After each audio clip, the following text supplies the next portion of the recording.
여러분 안녕하십니까? 이어서 경남 소식입니다.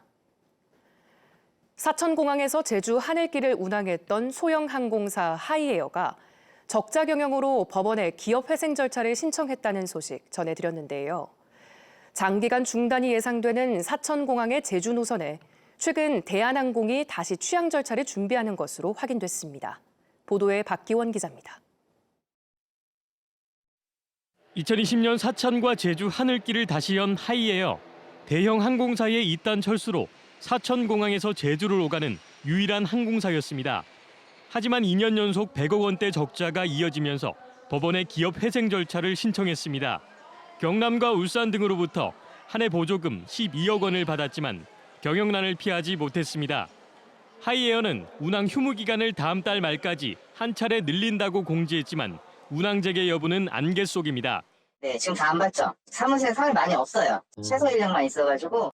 하이에어 휴무로 주당 17차례 오가던 사천 제주 하늘길은 완전히 끊긴 상황. 공백 상태인 사천 제주 노선에 대한항공이 취항을 준비하는 것으로 취재 결과 확인됐습니다. 2020년 사천공항에서 철수한 지 3년 만입니다. 국토교통부는 대한항공이 사천 제주 정기편 노선 허가 신청서를 최근 제출했고 관계기관 최종 검토를 진행 중이라고 밝혔습니다. 주요 협의기관인 부산지방항공청은 노선 허가에 문제가 없다라고 국토부에 회신하면서 큰 걸림돌은 없는 것으로 알려졌습니다. 허가가 순조롭게 진행될 경우 대한항공은 동계 일정이 시작되는 다음 달 29일부터 사천 제주 노선에 취항할 것으로 예상됩니다. 다만 김포 노선에 대한 허가 신청은 따로 없어 사천 김포 하늘길은 진에어에 하루 4차례 운항이 전부입니다. 경상남도는 다음 주 서부권 8개 시군과 항공사 등이 참여하는 사천공항 활성화 실무협의회를 열어 하이에어 운항 휴무에 대한 대책을 논의할 계획입니다. KBS 뉴스 박기원입니다. 이번 정기국회 쟁점 법안 가운데 하나가 이른바 노란봉투법입니다. 노조법 2조와 3조 개정은 노동조합에 대한 막대한 손해배상 청구를 제한하는 내용도 포함됐는데요. 이런 가운데 지난해 옛 대우조선해양 하청 노동자 파업으로 회사 측이 막대한 손해를 봤다며 470억 원의 손해배상을 요구한 소송의 첫 공판이 어제 열렸습니다. 이영관 기자입니다.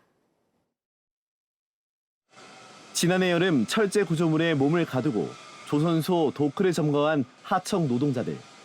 낮은 임금과 열악한 처우 개선을 요구했습니다.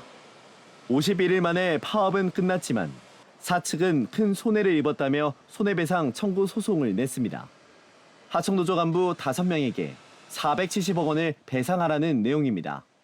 1인당 94억 원에 이릅니다. 1년여 만에 열린 첫 재판에 앞서 노동계와 소송 대리인단은 회사의 새 주인이 된 한화오션의 소송 취하를 요구했습니다. 천문학적 금액의 손해배상 청구는 노동자의 파업권을 무력화하는 노동 탄압이라는 주장입니다. 이 소송의 본질이 한화오션의 손해를 보전하는 게 아니라 조합활동을 위축시키기 위한 사적 보복에 해당한다는 점을.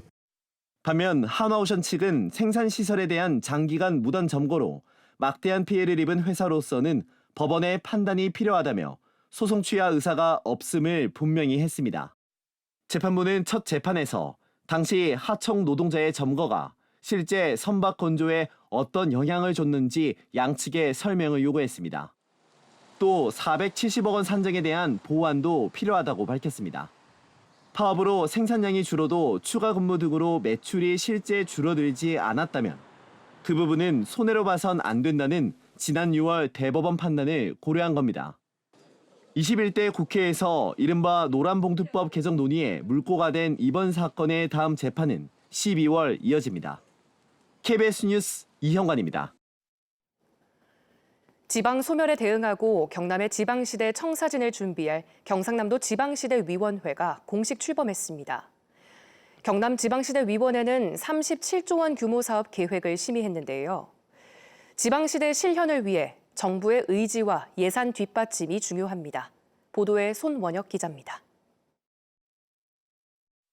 경남의 지역 내 총생산은 지난 2021년 기준 112조 원, 2017년 전국 6%에서 5년 만에 5.4%로 비중이 감소했습니다.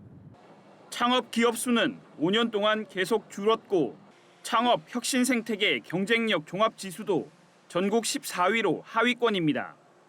낮은 청년층 인구와 고령화, 지방 소멸의 시계를 늦추기 위한 경상남도 지방시대위원회가 출범했습니다. 자치 분권하고 균형 발전 업무가 많이 좀 분산되어 있는데 이거를 좀 통합하고 연계해서 효율적이고 일관된 정책을. 첫 회의에서는 경남의 지방시대 계획을 심의했습니다. 물류망을 토대로 경남 북부와 서부, 동부와 남해안 거점 도시권에 산업과 관광, 지역대학을 중심으로 한 지역 거점을 육성할 계획입니다. 이를 위해 지방 분권과 교육개혁, 일자리 창출, 특화 발전, 생활복지 분야에서 490여 개 사업을 구상했습니다. 사업비 규모가 37조 원입니다. 하지만 정부 지방정책 핵심인 기회발전특구와 교육자유특구, 도심융합특구 전략은 아직 세부 방침이 서지 않았고 문화특구 관련 내용은 빠져 있어 추가 보완이 필요합니다. 효율적으로 잘 진행되고 있는지 그런 부분도 위원님들께서 충분히 살펴보시고 잘 안 되는 거 이런 거는 지적을 해주시고 또 2027년까지 1인당 지역 내 총생산을 10% 끌어올리고 삶의 만족도 지표 수준도 19% 높이겠다는 것이 경상남도의 목표. 목표에 계획한 총 사업비 37조 원 가운데 53%는 국비 조달로 계획돼 결국 지방시대 실현 관건은 정부 의지와 예산이라는 지적입니다. KBS 뉴스 손원혁입니다. 부울경 초강력 경제동맹 추진단이 그제 국회를 찾아 내년도 부울경 현안 사업에 국비 지원을 건의했습니다. 추진단은 부산신항 김해고속도로와 초정화명 고속도로 건설 등 모두 4개 분야의 현안 사업에 대해 송원석 예결위원 등 국회의원들을 찾아 지원을 요청했습니다. 경남 주말엔 문화, 이번 주는 미술관으로 들어온 비디오 작품과 가상세계의 무한한 상상력을 진정은 기자가 전해드립니다. 미술관 한편에 마련된 작은 공간. 영화관처럼 대형 화면과 푹신한 의자가 놓였습니다. 흑인 아기를 씻기는 백인 아이들. 소말리아 출신 작가는 흑인을 중심으로 구성한 영상 작품에 헛된 수고라는 제목을 붙였습니다.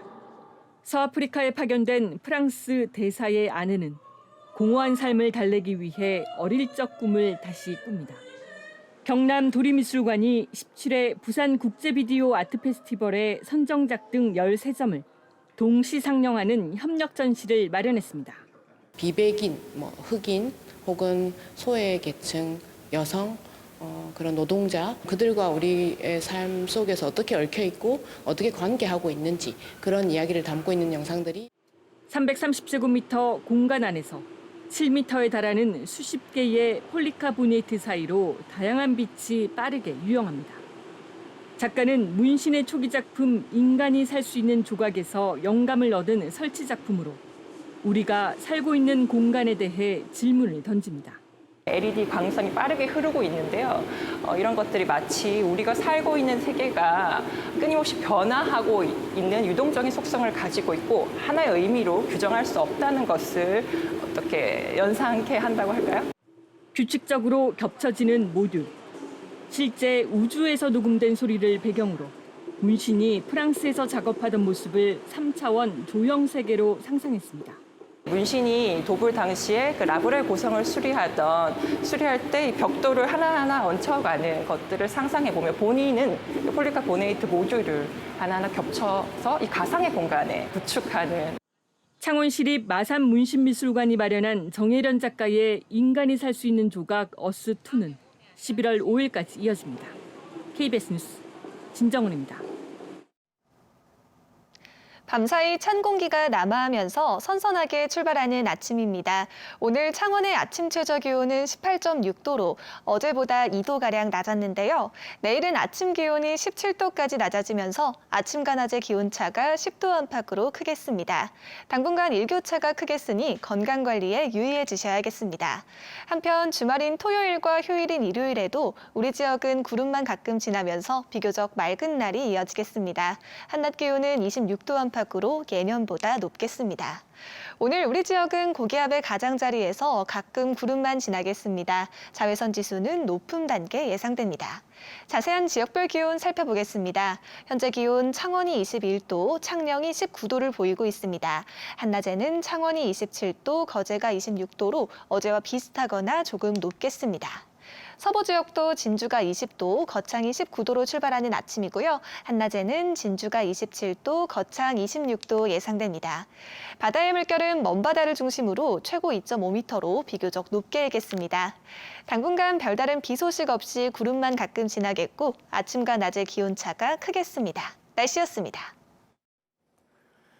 다음 달 10일부터 18일 동안 진행되는 국회 국정감사에 경남에서는 경남은행과 우주항공청, LH가 주요 대상이 될 것으로 예상됩니다.